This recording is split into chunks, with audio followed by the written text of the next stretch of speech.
président Zelensky se cherche de nouveaux alliés, de nouveaux points d'appui. Ce sont parmi les images les plus étonnantes de la journée. Il est allé extrêmement loin en Argentine. C'est compliqué pour lui voyager, toujours pour des raisons de sécurité. Il fait le voyage d'Argentine pour aller à l'investiture, à la cérémonie d'investiture de Javier Milei, le président argentin très remuant, très atypique. Comment comprendre cette alliance relative, mais elle est en train de prendre forme. Milei est très pro-ukrainien. Et il y a là une espèce d'axe entre ce pays argentin et, très loin de ça, l'Ukraine. Alors, je pense qu'il vient chercher tous les soutiens possibles. Aujourd'hui, le vrai drame d'un Volodymyr Zelensky, c'est qu'on ne parle plus de lui, c'est qu'on ne parle plus de l'Ukraine. Et on a bien vu, après l'attaque du Hamas sur Israël le 7 octobre, effectivement que beaucoup de gens se sont beaucoup plus tournés vers ce nouveau conflit que vers le conflit entre la Russie et l'Ukraine qui dure depuis presque 2 ans. Et donc il vient chercher un soutien. Bon, maintenant de l'argent ça va être plus compliqué parce que je crois que l'Argentine est assez pauvre, mais on voit bien qu'il vient chercher un soutien supplémentaire chez les Argentins et dans les pays d'Amérique du Sud. Regardez, Brésil, pardon, je vous interromps. Cette scène, elle est tellement extraordinaire. C'est évidemment le chandelier, le chandelier juif.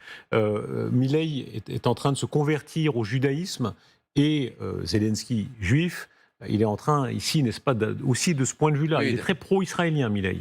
Oui, d'établir un lien. C'est évident.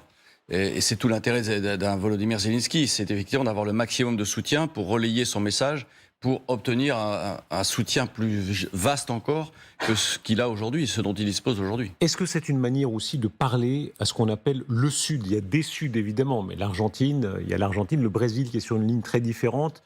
On va y revenir plus tard, les Saoudiens, etc. Zelensky veut montrer qu'il n'a pas avec lui que les Occidentaux. Oui, et c'est tout. Il a raison de le faire. Il est allé, il se balade partout dans le monde en fait. Il cherche à obtenir. Au départ, on disait, souvenez-vous, on disait qu'il y avait que les Européens, effectivement, les Américains qui soutenaient. Et il cherche depuis, effectivement, à avoir beaucoup plus de pays, à avoir des pays au Proche et Moyen-Orient qui le soutiennent, à avoir des pays en Amérique du Sud, d'avoir des pays en Asie qui le soutiennent. Donc on voit bien derrière que lui, son intérêt, c'est que cette guerre contre la Russie ne rentre pas dans les oubliettes du monde à travers les différentes crises que connaît le monde.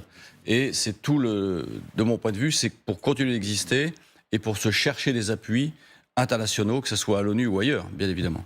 Écoutez, la prestation de serment, le moment clé de la journée, Javier Milei, il faut bien dire, ce qu'on voit là était inimaginable. Il y a quelques mois, personne ne pouvait présager ce moment où un personnage aussi étrange prend la tête d'un des plus grands pays du monde.